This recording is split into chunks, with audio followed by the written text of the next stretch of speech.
Hello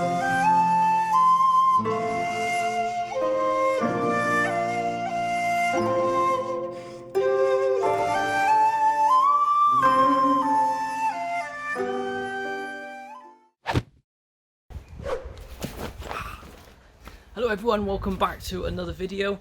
I did actually promise you some exercise videos and I haven't done, well I have done them, but note to self, don't try and do videos when you're absolutely knackered, and don't try and sound interesting when you're absolutely knackered. So I decided to re-record them. I edited them, I hated them, they just sounded crap. I was monotone, I was boring myself to death. So I'm going to give it another go. This time, don my gi, make it feel a little bit better as well. And I hope you enjoy them. So we've got a couple of different exercises. It's a lovely sunny day out here today. It is a little windy, so if it catches on the microphone, I'll do a little voiceover instead. And we've got some nice stuff. So, a few exercises for you. Okay, we did a little bit of work on our lower body strength and our core balance to help us with our kicks. So I'm going to continue with that idea. So what we've got today is we've got a practice of the biomechanics of our kicks, mainly on the thrusting based kicks. So what I mean by that is, in essence, things that don't use rotation. So we're not going to be using Mawashigeri, Ushiro Mawashigeri, Ura Mawashigeri, those sort of kicks, because they require a rotation. We're working purely on what I would refer to as directional force. So we've got things like Maegeris, Yokogeris, both Kiyagi and Kokomi, and we've got the Ushirigeri instead. It's a nice little set.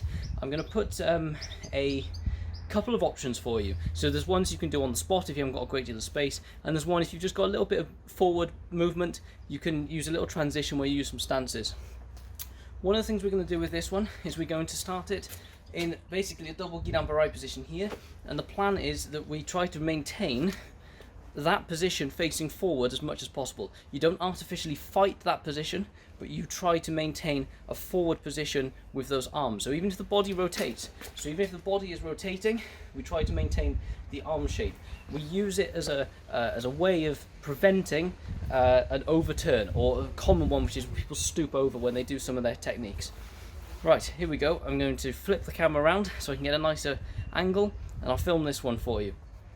Try and watch your alignments when you do your kicks, and I'm going to give you a couple of little interesting bits as we go through it as well. Alright, so I'll show you the full set, and then I'm going to follow it with an explanation. Here we go. Okay, here we go. Biomechanics kicking. One of the things I want you to keep a lookout for is when we do the Yokogeri kicks, the Kiyagi and the Kokomi have slightly different body positions. Okay, when we do a Kiyagi, we need to keep the knee back from the foot. Okay, no, the foot back from the knee. Okay, keep the foot behind the knee. This allows a smaller action, so it feels like it rises slightly. Okay, this means that we don't actually have to use our hip thrust too much, because we're not doing a thrust kick, we're doing the snap, and it just allows us a nice short action there. When we do the Kokomi, the thrust kick, what I want you to think about now is make sure you put your foot ahead of the knee. Okay, this changes the action, so we've changed the hinge joint because we're going to rotate our bodies, and we're going to push here, so we're going to get an extension that comes out.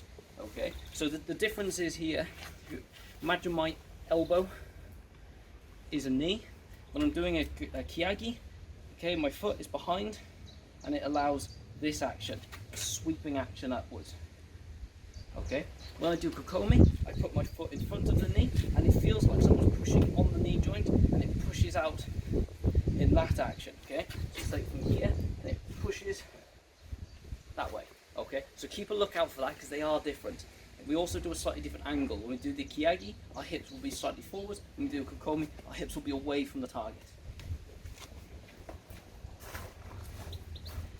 Okay, so we're going to start in this position, hands nice and wide. Good deep front stance here.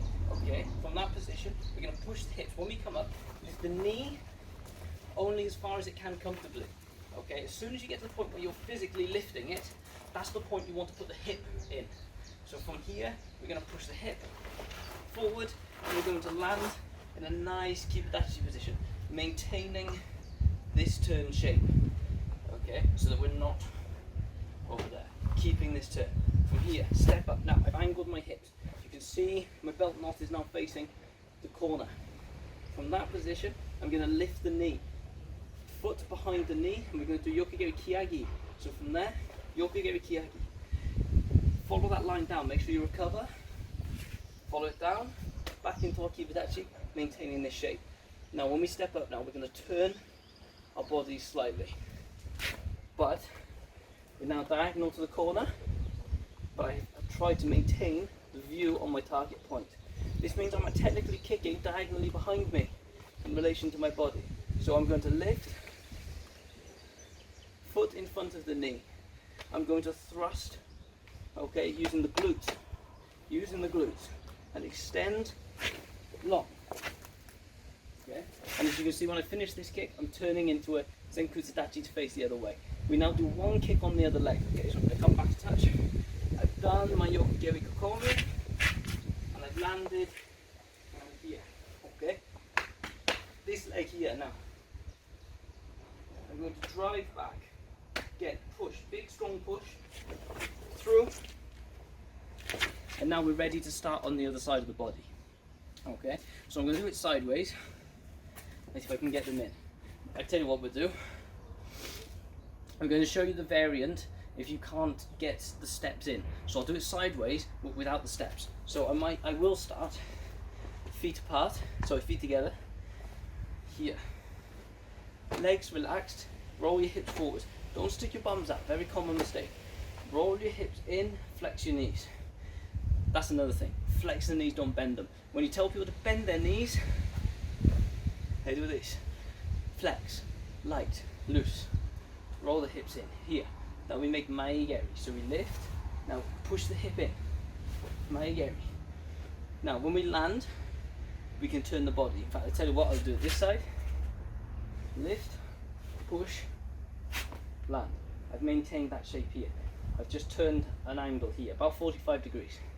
I can now lift, foot behind, kick out, Yokogiri Kiagi. From there, as I recover, turn the body. So we're now 45 degrees in the other direction. Okay. This time the foot is in front of the knee, because we're going to make Yokogiri Kokomi. Thrust using those glutes. Push strong. One. And for here we'll have to turn to face the other way. If you want to maintain the same process with the kicks, I would now actually do my back kick, my shirigeri, on my left leg. So from that position here, I'm going to push my hips back, but not crunching the shoulders over. I need to maintain a position that helps me balance here. Hips back, land still. And now you can start the other leg, and you could make your way back round. One, foot in, two, foot in front of the knee. Three, full turn. Now we've got our shirigeri on the other leg, and we're ready to start again. Okay, full set.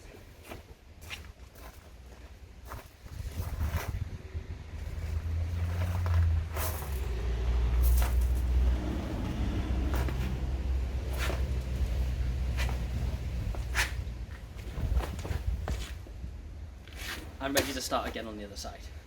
Practice, enjoy, let me see your videos, and like, subscribe, hit the bell somewhere, wherever it is down there somewhere.